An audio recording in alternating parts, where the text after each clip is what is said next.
Gedung KPK ini meskipun terlihat di sini sudah mulai kondusif, namun massa masih tetap bertahan di sini. Begitupun pihak kepolisian yang juga masih terus bertahan di sini untuk berjaga-jaga. Ditakutkan ada serangan susulan begitu.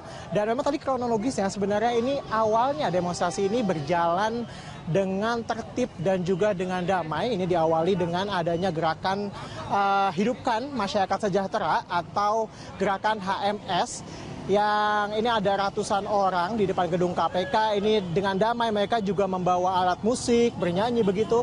Dan ini juga hadir pula di tengah gerakan ini Rahmawati Soekarno Putri. Dan mereka menuntut, yang mereka tuntut adalah tuntaskan kasus-kasus besar yang tengah dihadapi oleh KPK, misalnya BLBI, kemudian juga Hambalang, kemudian juga kasus seperti Senturi yang diklaim merugikan negara hingga miliaran bahkan triliunan rupiah. Dan kemudian setelah itu, setelah ada gerakan Hidupkan Masyarakat Sejahtera, kemudian disusul ada lagi kelompok massa lain, ini dari yang menamakan diri mereka sebagai Aliansi Masyarakat Jakarta Utara yang terdiri dari masyarakat luar Batang. Dan ini mereka menyusul datang kemudian ketika mereka ada GMS ini sedang menyanyikan lagu begitu, mereka tiba-tiba menggebrak perlindungan kepolisian. Dan ini kemudian diperingatkan oleh pihak kepolisian dengan tembakan ke udara begitu, tembakan air mata begitu. Dan kemudian ini memulai aksi kericuhan karena memang masyarakat menggebrak dengan sangat keras, dan kemudian mereka juga melempari ke arah pihak polisi ini batu, kemudian juga telur, dan juga tentunya kayu-kayu yang mereka bawa. Begitu. Ini juga kita bisa lihat di sini. Ini massa masih bertahan di belakang saya. Kemudian juga di sebelah sana pihak polisian dari Polda Metro Jaya dan juga Brimob masih terus berjaga di sini.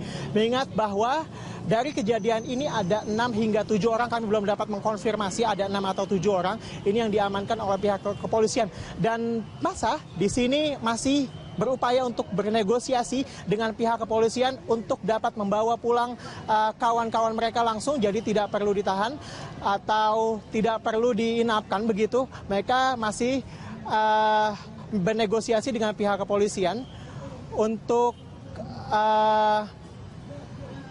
melepaskan kawan-kawan mereka di sini. Veronica. Ya, Tezar, lantas adakah kemudian pimpinan KPK ataupun juga wakil dari Ketua KPK yang datang atau menemui mereka begitu? Ya Veronica, sebenarnya ini pimpinan KPK ini sudah menemui mereka atau perwakilan dari KPK di dalam gedung KPK. Tadi bahkan sebelum ricuh, ini dari Rahmawati Soekarno Putri juga sudah masuk ke dalam gedung KPK. Kemudian juga ketika menyusul adalah Aliansi Masyarakat Jakarta Utara. Ini kami juga belum mengetahui apakah sebenarnya sudah ada dari gerakan Aliansi Masyarakat Jakarta Utara yang sudah diterima, karena memang yang memulai keributan adalah gerakan Aliansi Masyarakat Jakarta Utara. Dan berikut kami memiliki cuplikan dari gambar bentrokan yang terjadi beberapa waktu sebelum ini.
Ya. Demikian, Faye. Tezar, Anda masih bisa mendengar saya? Pertanyaan terakhir saya adalah setelah kemudian perwakilan dari pengunjuk rasa bertemu dengan pimpinan KPK, apa kesepakatan yang sudah disepakati sebelumnya? Karena unjuk rasa masih tetap berlangsung begitu, Tezar. Ya, Faye, dapat kami luruskan kembali bahwa di sini ada dua demonstrasi, Faye. Yang pertama adalah gerakan Hidupkan Masyarakat Sejahtera ini yang sudah diterima oleh pimpinan KPK tadi. Salah satunya adalah ada putri dari Presiden pertama, Rahmawati Soekarno Putri, ini juga yang sudah masuk ke dalam gedung KPK. Dan sementara yang kedua, ini adalah Aliansi Masyarakat Jakarta Utara yang hingga kini kami juga belum mengetahui apakah mereka sudah diterima oleh pimpinan KPK. Dan dari dua kelompok masyarakat ini juga tentunya mereka memiliki tuntutan yang berbeda. Jika Aliansi Masyarakat Jakarta Utara ini menuntut bahwa KPK harus menuntaskan kasus-kasus besar yang dihadapi oleh KPK seperti BLBI, kemudian Senturi dan juga Hambalang.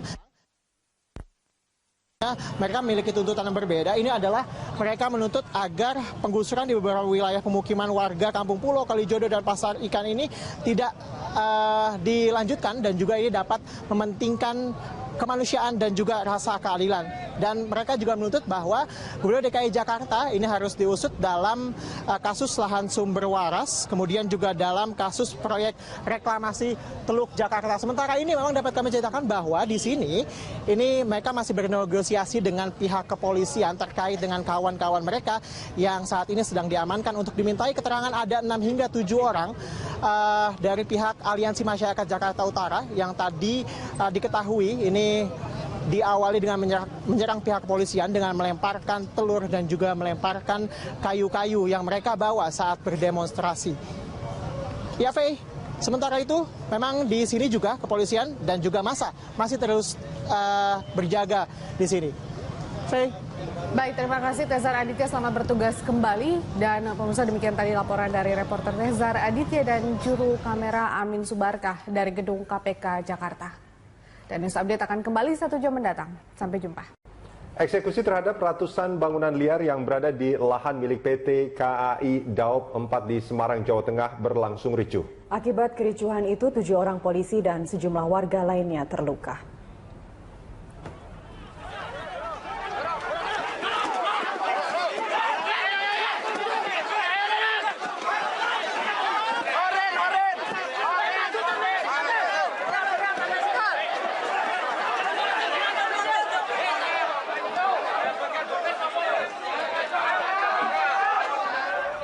Bentrokan antara polisi dengan warga ini tidak terhindarkan saat warga menolak untuk digusur. Mereka berdalih penggusuran menyalahi aturan karena belum ada keputusan dari pengadilan.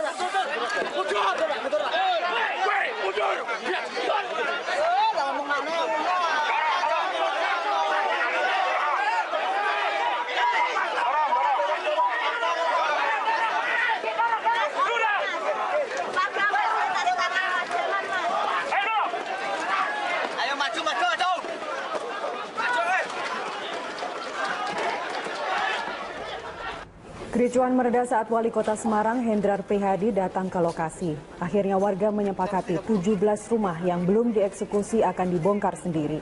Selain itu, warga yang terdampak penggusuran akan direlokasi ke rumah susun Kudu. Berdasar data PT KAI, setidaknya ada 130 bidang lahan di Kebonharjo yang dieksekusi. 17 bidang diantaranya sudah bersertifikat hak milik dan 12 bidang merupakan fasum. Saat eksekusi, sebanyak 1.750 personil TNI, Polri, Satpol PP, dan karyawan PT KAI dikerahkan. Eksekusi dilakukan untuk pembuatan jalur reaktivasi atau shortcut rel PT KAI dari Stasiun Tawang menuju Pelabuhan Tanjung Mas. Saya setelah ini akan ketemu sama Pak Lurah untuk menginventarisir warga yang terkena pembongkaran. Pemerintah kota menyiapkan rusunawa di wilayah Kudu, ya. Yang mau masuk sana segera mendaftar Pak Lurah dan segera bisa ditempati pada minggu depan. Yang kasihan tuh yang SD-nya kan sedang jalan ujian. Kalau kayak gitu kan terganggu juga. Kok ya datang